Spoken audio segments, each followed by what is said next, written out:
Hi everyone, you're watching the Virtual Amicus, and I'm Jay Ludha. Today's topic for discussion will be laws governing adverse possession in India.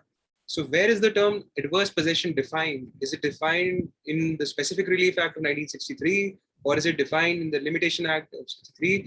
So, and what exactly do we mean by adverse possession? Is it a positive right, or merely a negative or a consequential right, which is based on the negligence of or inaction on the part of the rightful owner? Now, rightful owner here means the person who holds the title to and failure on his part to come forward and take legal recourse. In any case, a person is in hostile possession of that land to which the title belongs to someone else. Now, what are the different type of possessions that we are referring to? Are we referring to continuous and uninterrupted possession? Are we referring to physical or constructive or hostile for that matter? And what are these acts that amount to the act of adverse possession? And what is the limitation? What is the period that is defined under the Limitation Act for such possession? So we decided today to seek assistance of a very young and dynamic lawyer. Just to give you a brief background about our speaker for today's session, we have with us Mr. Harshal Tholia.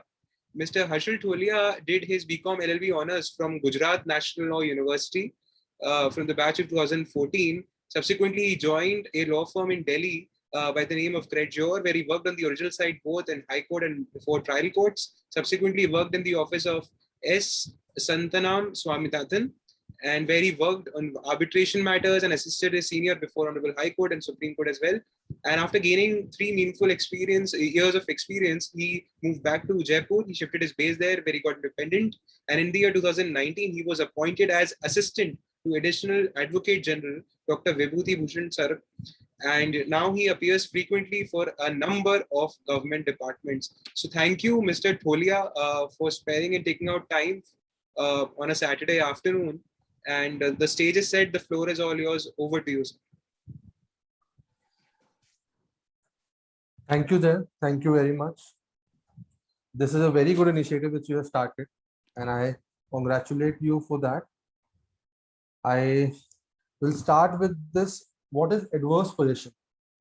See, adverse possession, we need to understand, we divide it into two terms, adverse and possession.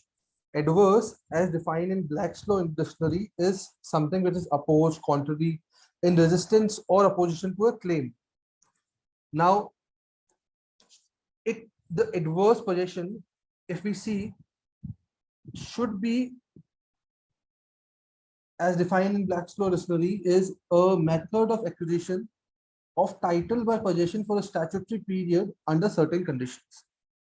So there should be hostility of the possession, and it should go on for a certain period which is defined in the statute.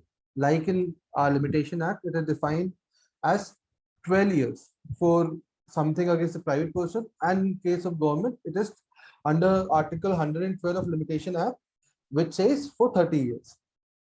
There are certain necessary principles based on which this adverse possession is given. One of those principles is nec B, nec clam, and nec procuris, which is without force, without secrecy, and without permission. Now, if we see what are these three principles, for example, a person is on a land and cultivating the land for say more than 12 years.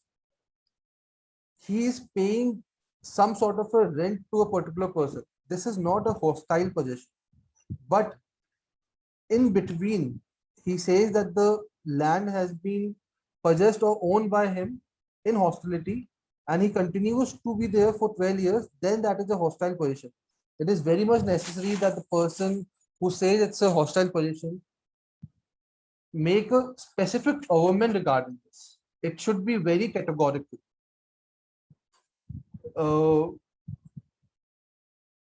There are certain elements, there are certain necessary elements which should be there when we say there is adverse possession.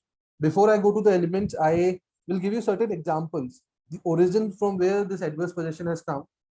Uh, it is in principle not as in defined or in statute, but in principle this has been followed from centuries. Even in Code of Hammurabi, it has been, there's a mention of this, that if someone uses a land for 3 years years, he cultivates the land, or he occupies the land for 3 years against the will of a paper owner or the rightful owner. There was no title deeds or something at the time in Code of Hammadi, but if he is in possession and occupation of the land for 3 years and he's using like an ordinary owner, then he has the right over the property. There's a principle of one more principle of 9/10 of law or 9 points of law. It means that the person who is in possession has a better right against all the person in the world. This principle is, if we see in the Indian context also, we normally say kabja hi sacha hai. This is similar to that. The person who is in possession and the possession goes on to a particular time frame and is hostile, gives rise for acquisition of that title. The other principle which we need to see is animus possendi and corpus possendi. It is where the person has the intention to possess and intention to dispossess the original owner, and that should have a corpus, that should have an actual physical possession. These three things are very much necessary. The elements which we have to see are that the occupation should be for the full statutory period. There should be actual occupation. It should be not a constructive possession, it should be an actual possession, wherein the person is there on the land. He must have done some fencing or something by which he can show very specifically that the possession is with him. It should not be a constructive possession or a permissive possession. Permissive possession is one of the exceptions to this doctrine of adverse possession. The other part is that the possession should be so open and notorious that it is known to the world. It should be in rem. It can be a possibility that the person who is the paper owner or the title owner does not know about the possession, but there should not be a secrecy on the part of the person who is claiming adverse possession. He should have the possession in such a manner that it is known to the world. It should be in rem. The person who is actual owner, who is the title owner or the paper owner of the particular land or the property, if he fails to know that, even after reasonable, it should be a reasonable test given to the actual owner. There is judgment in this regard also. I'll go through the judgments later on. The third thing which is very necessary, it should be a continuous possession. This difference can be seen from permissive. Actually, it is a prescriptive right. There are three types of titles: the possessory title, proprietary title, and prescriptive title. This is in a form of prescriptive title. A person acquires the right. Now, there is a prescriptive easement and prescriptive title by way of adverse possession. For example, there's a road which goes through the premise of A. Now, a person B who is living in nearby, is in the adjacent house, uses this road daily.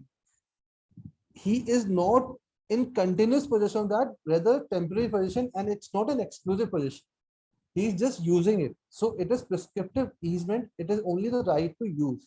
Whereas a person who's in possession of a land completely and is either doing cultivation there or residing there, it will be the examples of continuous uninterrupted possession.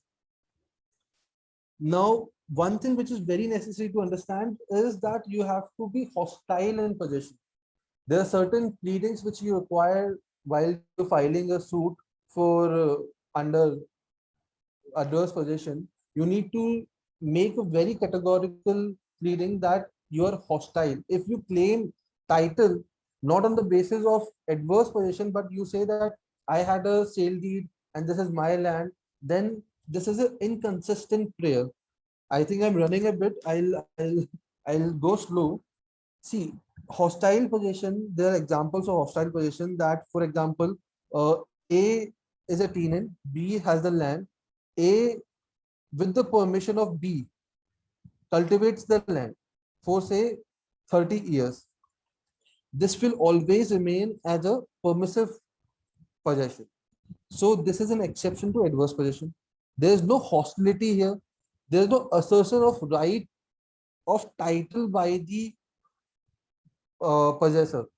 Now, in the same situation, if A, after 10 years or something, says to B that I have cultivated the land for a long period of time and in some consideration, I have taken the land by you.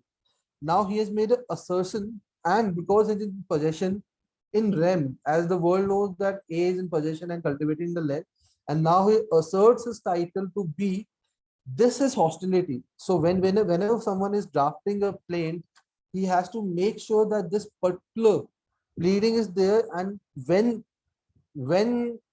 the hostility was there is the time from which the duration, the statutory period of adverse possession will start, which comes under Article 65 of the Limitation Act, which says 12 years.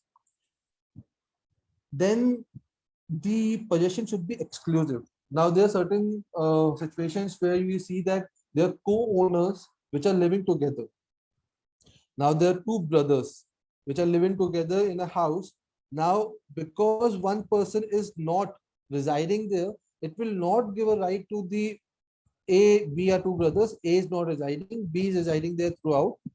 It will not give B the right to claim adverse possession. B has to make sure that he ousts A through some act, through intention, and he asserts that A and B owning a house will not give B exclusive possession even if he is living in the house alone. It is also an exception. So there should be actual possession.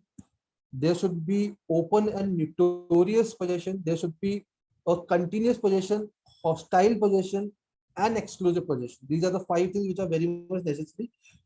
And above this, there should be a statutory period for which you are actually residing there.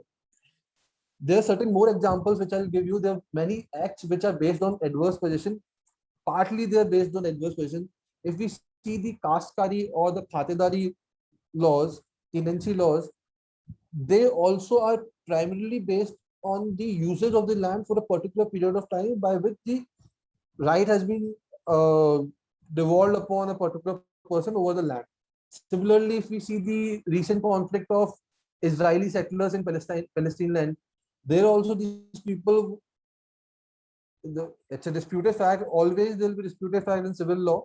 But if we say that these people have actually settled there, this is squatters' right. Squatters' right for a particular period of time, which gives you acquisition of title or right. Now, I'll go through the Limitation Act. Limitation Act Section 27. Basically, there's a principle in Limitation Act also which says that Limitation Act only bars the remedy, but it does not extinguish his right. So if we see, for example, A owes money to B, and B does not file a case for 3 years for recovery of money. So his remedy to file a suit under Section 3 of Limitation Act is barred. Now he cannot, but his right to claim the money, B can by his own will can give the money to A, saying that okay, I owed you money, this is the money, you take it. So the right will be there, but the remedy is extinguished under Section 3. In Section 5 there condonation, but condonation can only be for applications and appeals and everything. But for the suit, the first action, first cause of action, after that the limitation, and then the action to remedy, to take the remedy, Section 3 applies, and there is no condonation in context to that. So this is particularly Section 27 is an exception to it. It actually extinguishes the right also. If we see, I'll read Section 27.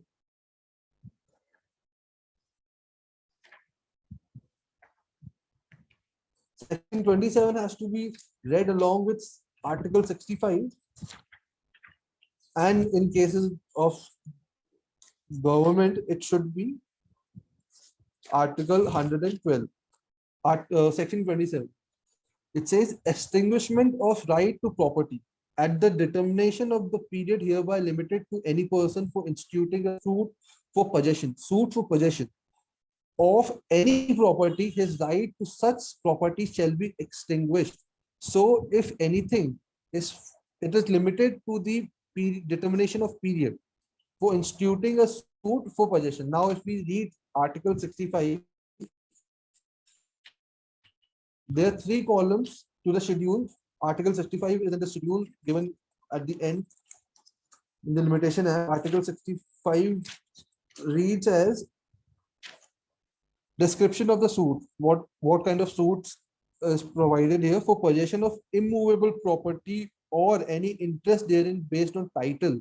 The period of limitation is mentioned in the second column, 12 years. And what happens if the time passes by? When the possession of the defendant becomes adverse to the plaintiff. So if a person, after the possessor has assessed or asserted that he is in hostile possession and the actual owner, the rightful owner or the paper owner does not take any action for 12 years, so his rights are extinguished. This is what section 27 read to 65 says. There's a principle, there's one more principle based on which this doctrine of adverse possession has been continuing, is that once this right is extinguished, the title cannot be open. It has someone should have a title. There should be an owner. The property cannot remain without an owner. I feel it's like the concept of energy, that energy will always transform in something. It will not be destroyed. Here also the title will transfer to someone. Only thing which has been extinguished is right. So title is always perpetual. It will always be in someone. If zamindari rights are abolished, then the right is transferred to the people who are cultivating or the government or anything, but it remains alive and is transferred from one person to another. It is never destroyed. Only the right is extinguished. This is what we need to understand. And this is the principle based on which the doctrine of adverse possession is continuing, because once there is no title, assertive title, then it will always remain a question of dispute to whom the land or the property is actually in is having the title of. Thereafter,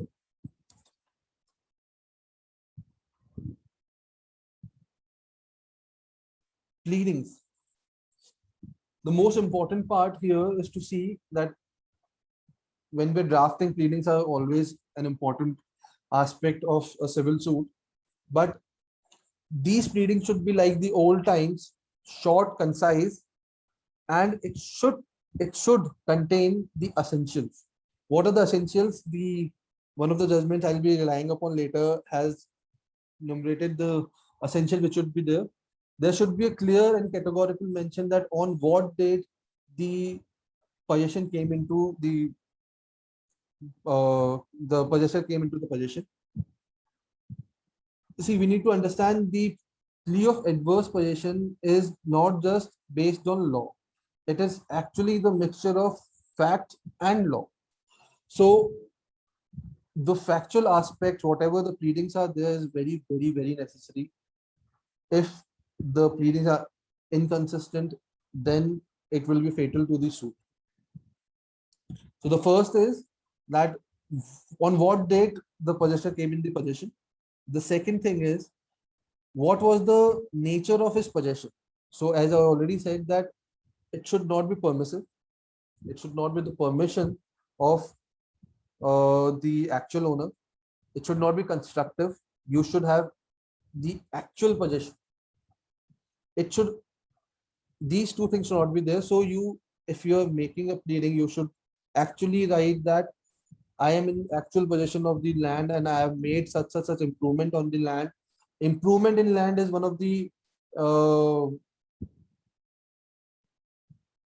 elements which actually helps, because in principle you should act like an ordinary owner,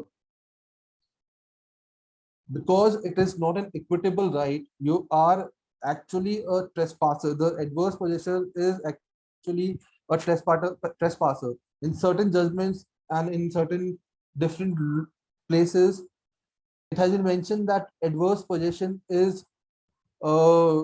is something where we are promoting theft. So you should write that you are in actual possession of the land. You should not act as a trespasser, or there should be continuous possession. The third part is uh, the factum of possession should be made in rem. It should be pleaded that the possession was with you for a long period of time and it is known to the public in general. It is known to the world at large. There is judgment of I'll refer to this judgment before. Kishit Chandra Bose. It is 1981 to SCC 103. 1981, Volume 2, SCC, page number 103, Kishit Chandra Bose versus Commissioner of Ranchi. In this particular judgment, it is said, I'll read the relevant portion. It says that adverse possession of hostile title must be established by a consistent course of conduct and cannot be shown by a stray or sporadic act of possession. However, all that the law requires is that the possession must be open and without any attempt at concealment. So this is neck clamp. Neck B is without force, neck clamp is without secrecy. It is not necessary that the possession must be so effective as to bring it to the specific knowledge of the owner. So it should, if the possession is known at last to the world, then it is not necessary that the specific knowledge has to be made to the particular owner that the property has been possessed by me. The one more principle which lies in doctrine of adverse possession is that the person who is sleeping over his right cannot claim a right after a particular period of time. So this is what it means. Such a requirement may be insisted on where ouster of title is pleaded, but not in the case here, in the facts of the case as in. So ouster is the example of co-owners.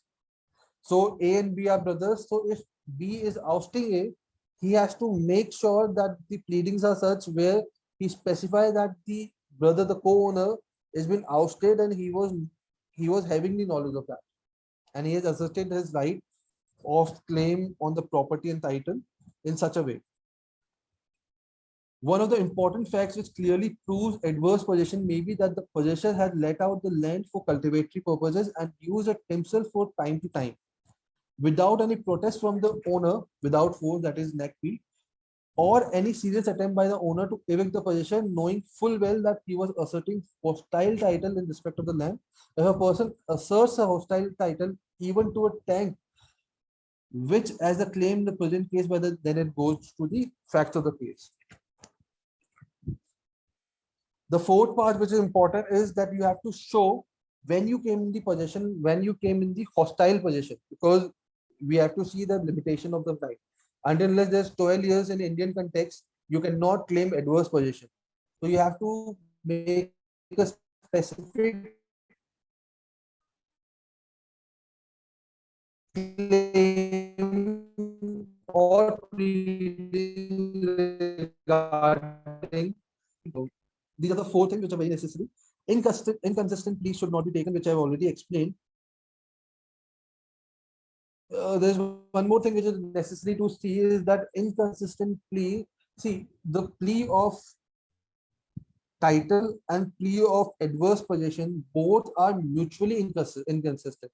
So you have to renounce one of the pleas. If you take it as alternative plea also, it will not be helpful in most of the cases, but in few cases, is in one of the judgments, I'll give the citation. It has been taken by Honorable Supreme Court that alternative pleas can also be taken. This is the case where Honorable Supreme Court has mentioned.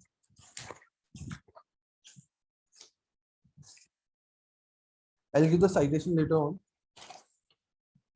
Now there's a concept of tacking. Tacking is where when a trespasser, say the land belongs to A, B is a trespasser. He uses the property for 6 years. Then he leaves the property. Then comes C. C uses the property for 6 years. Now this is tacking. And next thing is what tacking means. To stitch together is what tacking means. So C cannot take benefit of possession of a trespasser, that is B. So 6 years of B cannot be used by C and make it 12. This is what tacking is.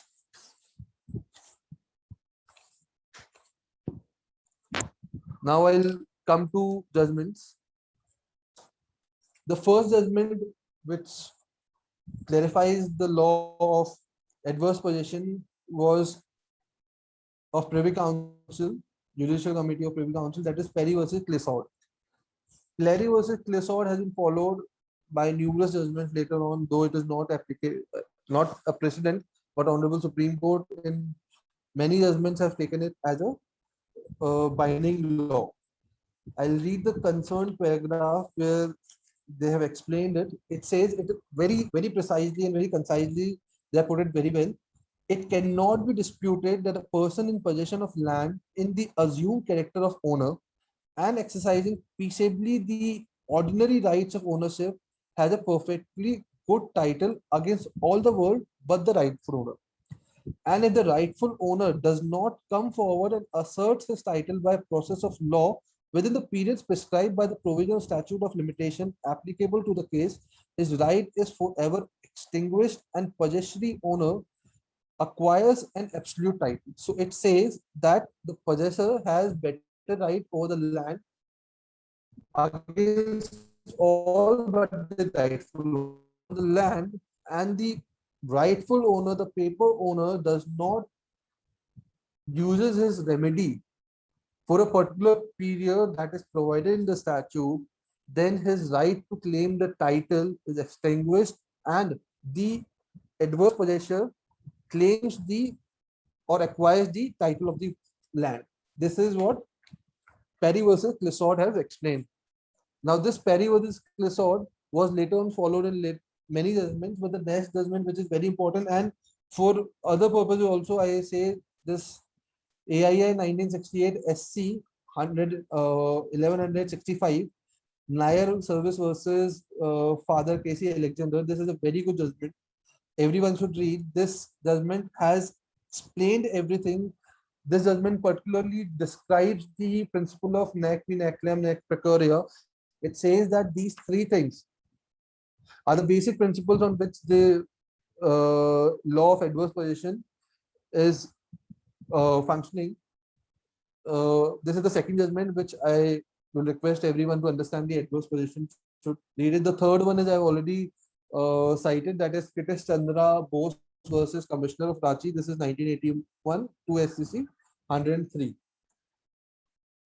The fourth judgment which I rely upon is 2004 10 SCC 779. 2004 SCC volume 10 page number 779. This judgment is where the pleading part has been mentioned. It states that there should be specific pleading on what are required to be pleaded. The Honorable Supreme Court specifically enumerates the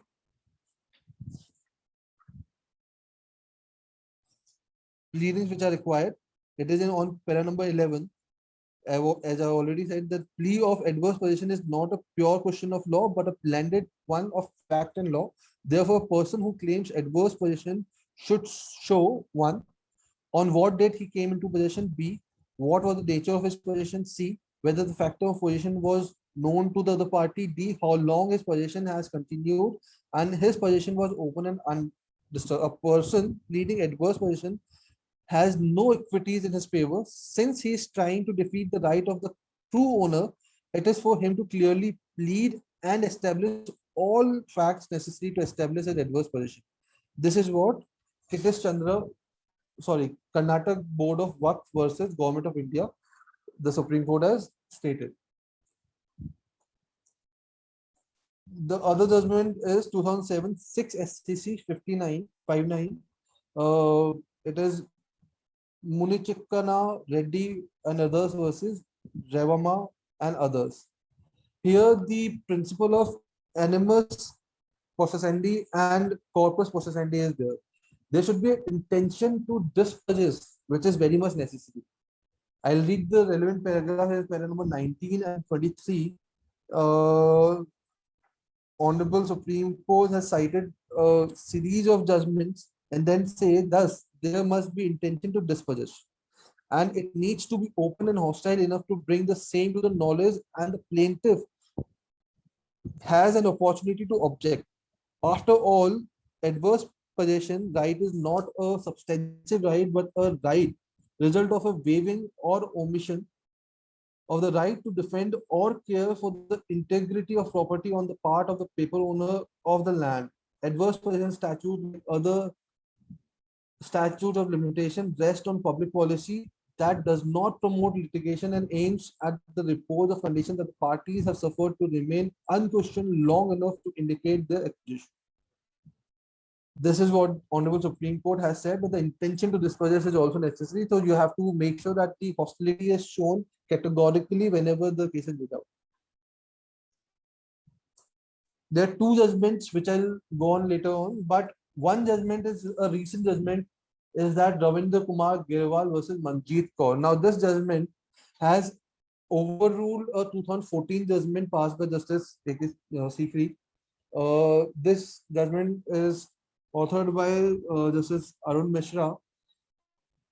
The issue which was there in this judgment, they have framed a particular issue that under Article 65 of the Limitation Act, whether the person who is in adverse possession file act as a plaintiff, because in 2014 the Gurudwara Sahib judgment of Justice A.K. Sikri has mentioned that the plea of adverse possession can only be used as a shield. It cannot be used as a sword. Though there are judgments prior to 2014 judgments which were in contradiction to that. However, that judgment was passed and it was followed for a period of time until 2019. This Ravinder Kaur Girewal judgment was pronounced, which overruled the Guru Sahib judgment. The issue which was framed was whether a person claiming the title by virtue of adverse possession can maintain a suit under Article 65 of Limitation Act for declaration of title and for permanent injunction seeking the protection of his possession, thereby restraining the defendant from interfering in the possession, or for restoration of possession in case of illegal dispossession by defendant whose title has been extinguished by virtue of the plaintiff remaining in adverse possession, or in case of dispossession by some other.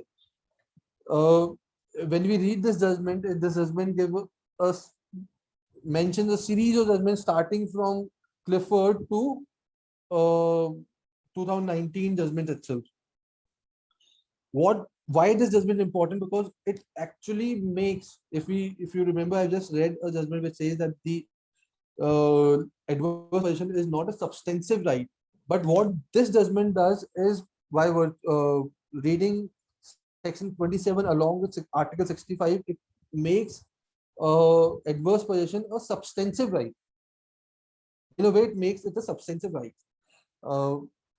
And it says that the adverse possession can be used as a shield and as a sword also. So a person can file a case as a plaintiff seeking the possession of the property if he has been forcefully dispossessed by the actual owner after his rights have been extinguished in view of the statutory period or Article 65.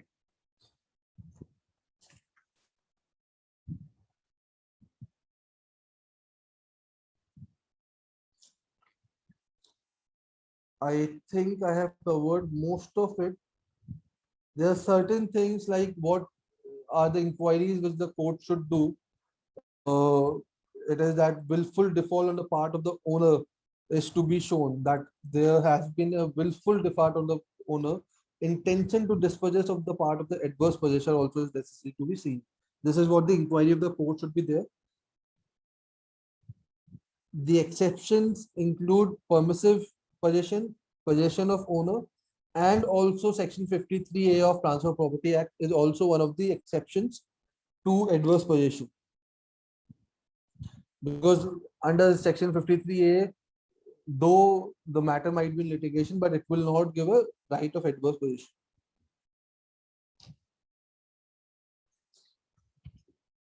Then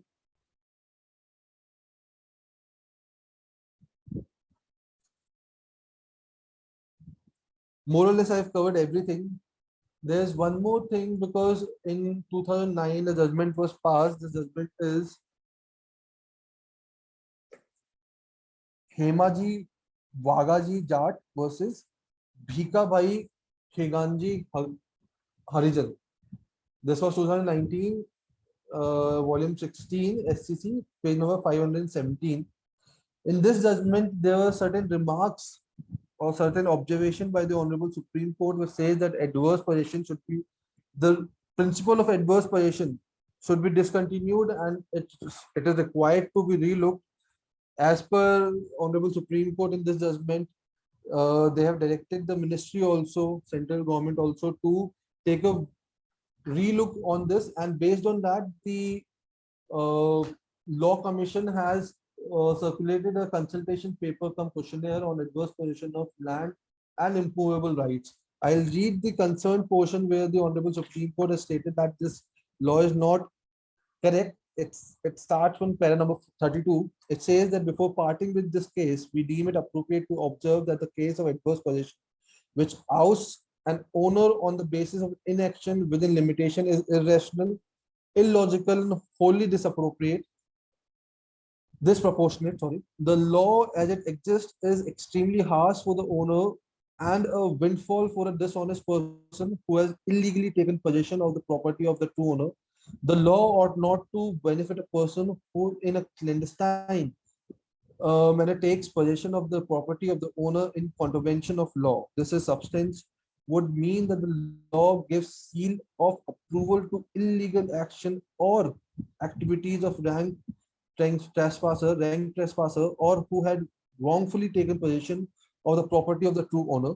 We fail to comprehend why the law should place premium on dishonesty by legitimizing possession of a rank trespasser and compelling the owner to lose his possession only because of his inaction in taking back the possession within limitation. In our considered view, there is a urgent need for fresh look regarding the law on adverse possession. We recommend the Union of India to seriously consider and make suitable changes in the law of adverse possession. A copy of this judgment has been sent to Secretary Ministry of Law and Affairs.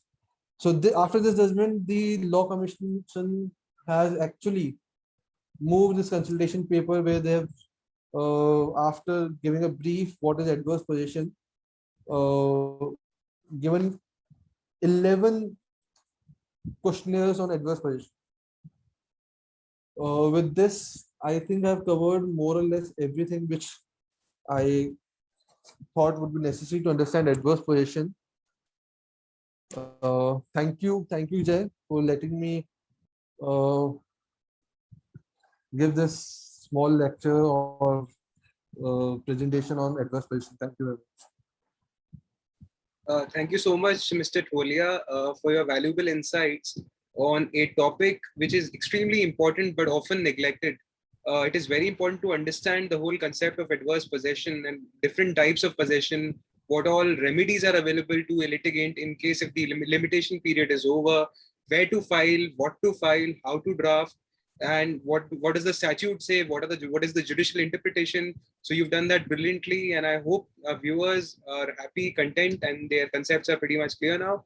In any which case, if you continue to have any of the doubts, feel free to write to us. We'll be more than happy to forward the query as it is to our amicus for today's session, Mr. Harshal Tholia, and he'll be more than happy to assist, and you can directly write to him as well. So thank you so much, Mr. Tholia, once again. Thank you so much to all the viewers for your patient viewing, for your patient hearing. Stay tuned. Next episode is on its way.